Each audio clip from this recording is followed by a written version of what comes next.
From Astoria to the Rockaways, it's time for the Queen's New Yorker. And here is the man giving you all the info, your uber snazzy and jazzy host, Mr. Jason D'Antonio.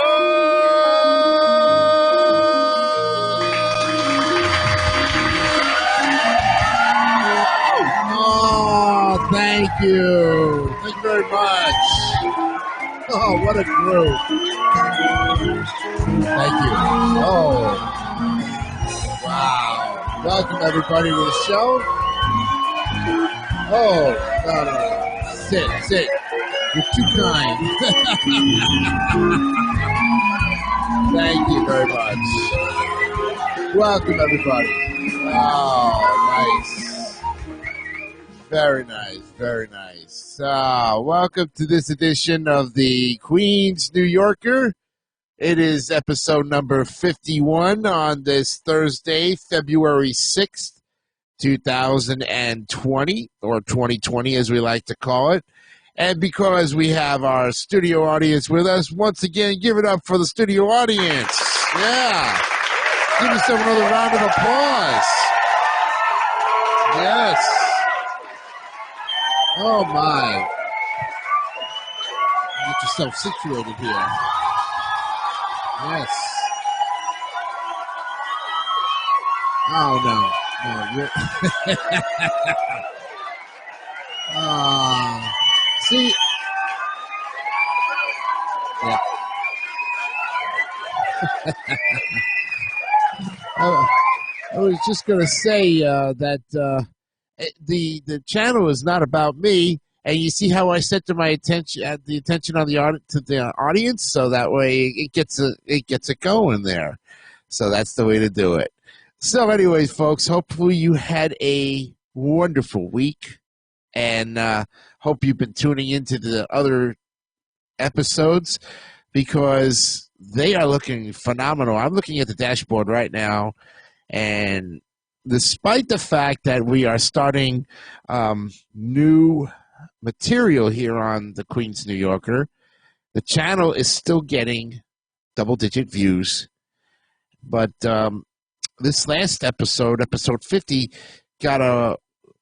it took forever to get it to 25 views. It really did. It took a couple days. Maybe I just wasn't posting on the weekend or maybe the video was too long, which I think was the reason. So, not a problem. It can be fixed in the editing, and we can do that with this episode too. Maybe also the track, the applause track wasn't there either. I'm not sure. There's a lot of factors. Anyways, looking at it, it's got 31 views right now, 11 comments, 6 likes, and no dislikes. And 2 weeks ago, 49 on the 30th of January, now is up to 43 views, 2 comments and 2 likes. 48. This is a good one. This is nice. 38 views, 21 comments, but look, 12 likes. You really did like episode 48. But the one that everybody seems to really, I guess, the searches are putting it out forever and ever, is episode 37. The history of Ozone Park and South Ozone Park now has officially hit 200 views. Oh, my God. We have to give another round of applause. Let's do it. Oh, my gosh. Wow. That is fantastic. Whew. Wow. Give yourself a lot of credit for that. Oh, nice. Very nice.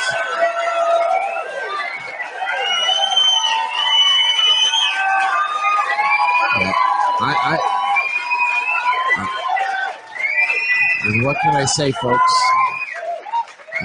This all goes for you. I mean, the 200 views are basically your way of saying thank you. And overall, This is again gets another round of applause. 1,910 total views and 283 subs. Congratulations on another accomplishment. Beautiful. Very nice. Wow. Yep. Oh. No. You're too kind.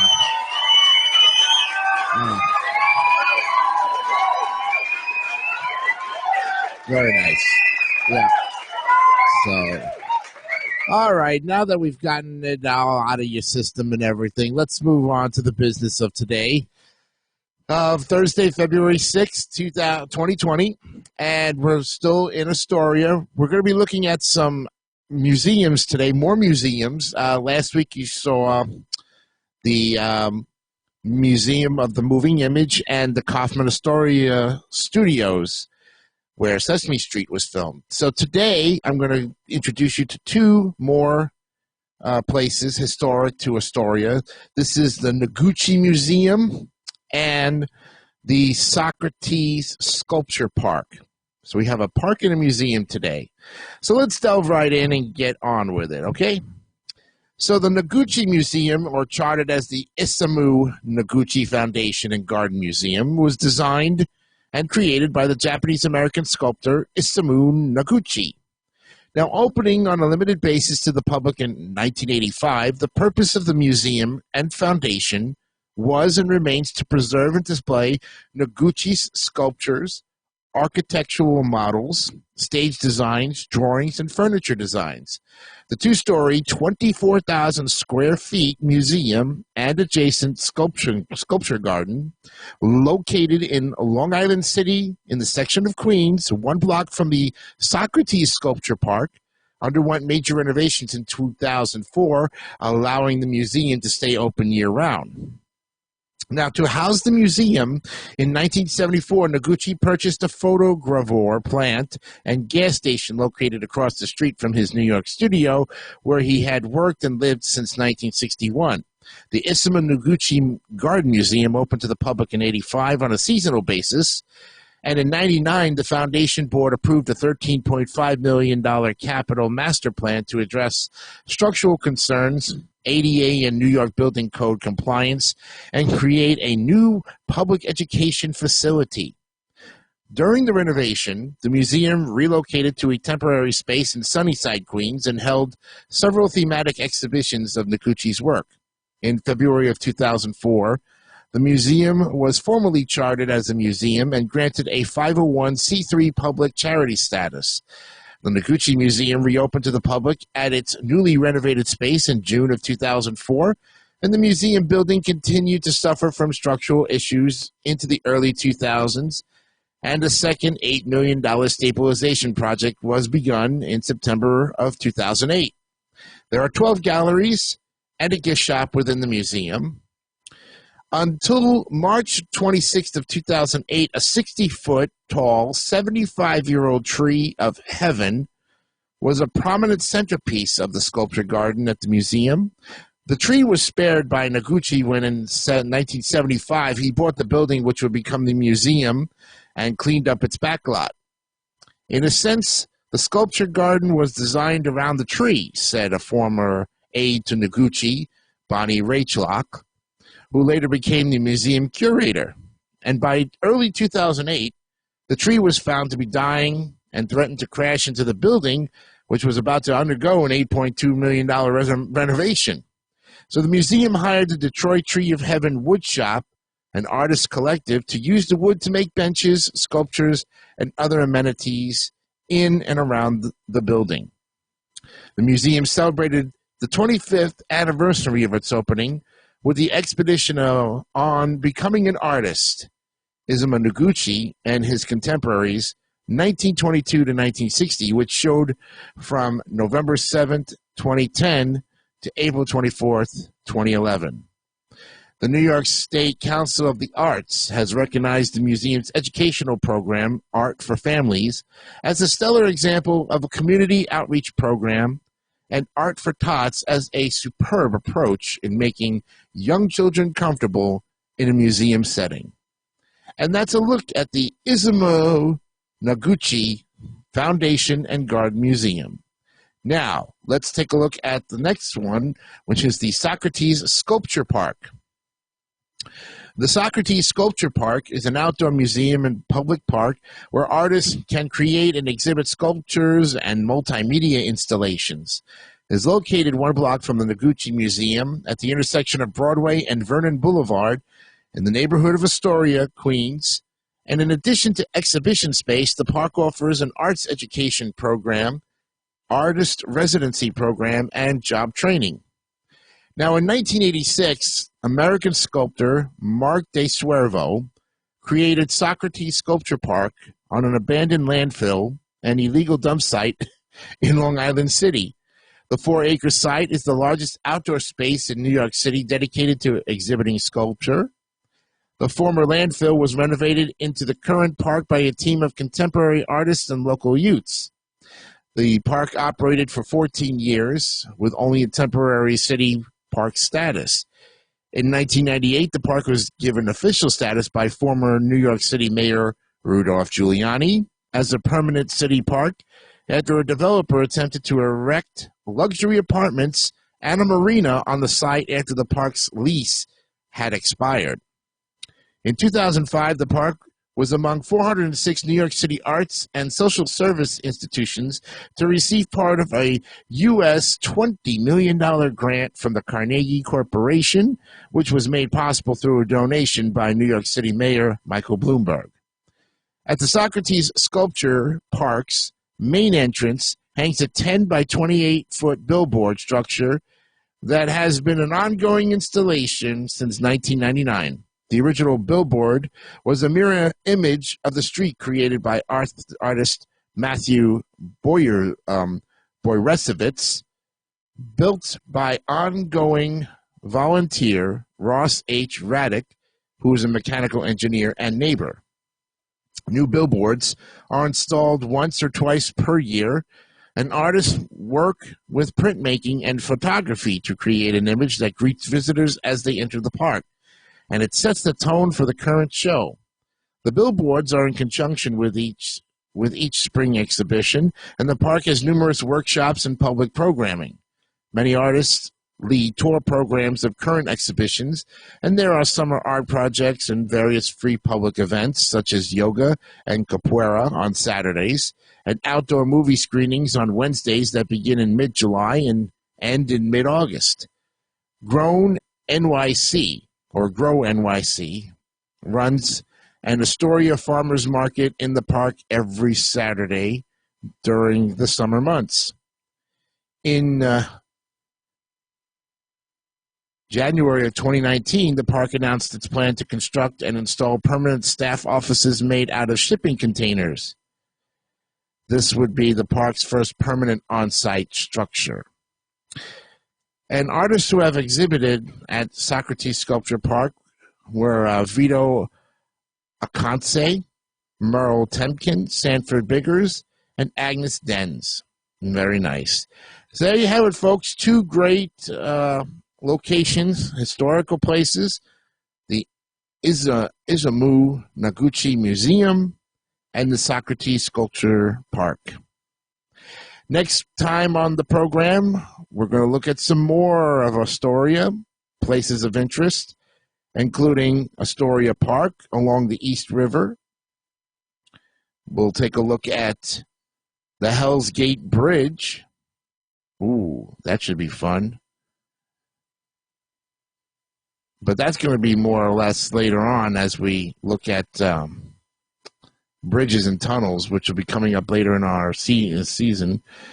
But we'll also look at the Greater Astoria Historical Society. They have a lot of things going on as well, too. Lots of good stuff on the next episode, which will be 52. So stay tuned because the best is yet to come, as they say. I'm going to mention 3 more subscribers who subscribed just recently to our channel. And they are, the channel is called Colin. He's got 358 subscribers. And he basically talks about gaming. Yeah, he is a gamer. So it looks like from his videos,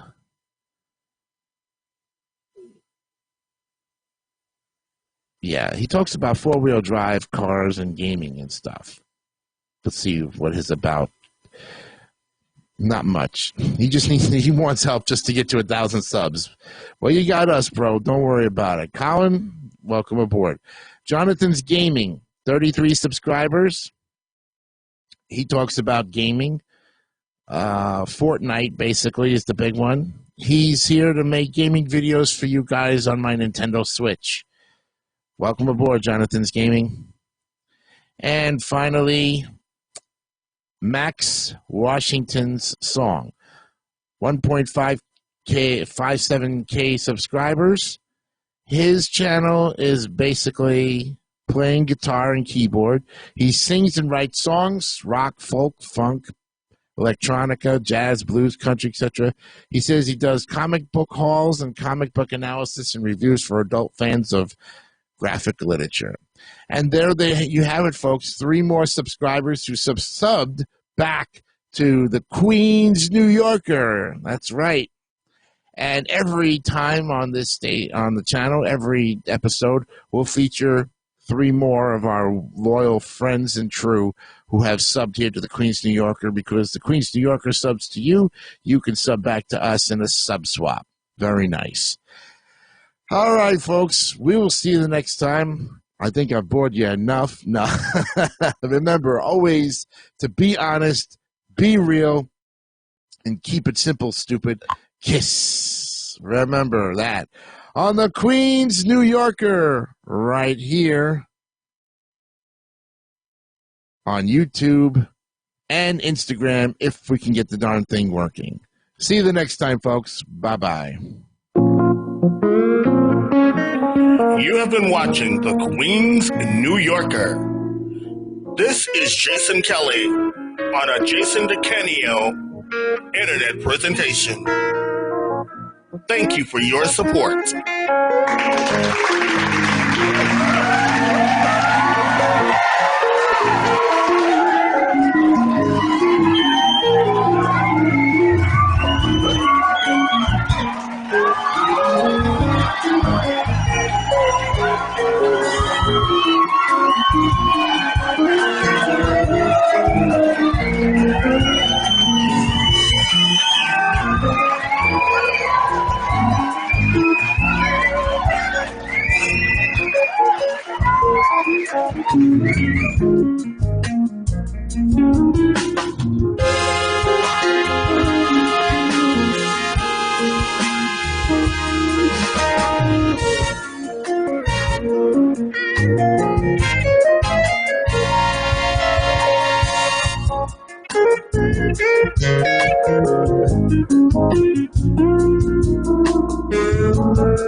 Don't forget to subscribe to the David Dyson Network for great more content like this one.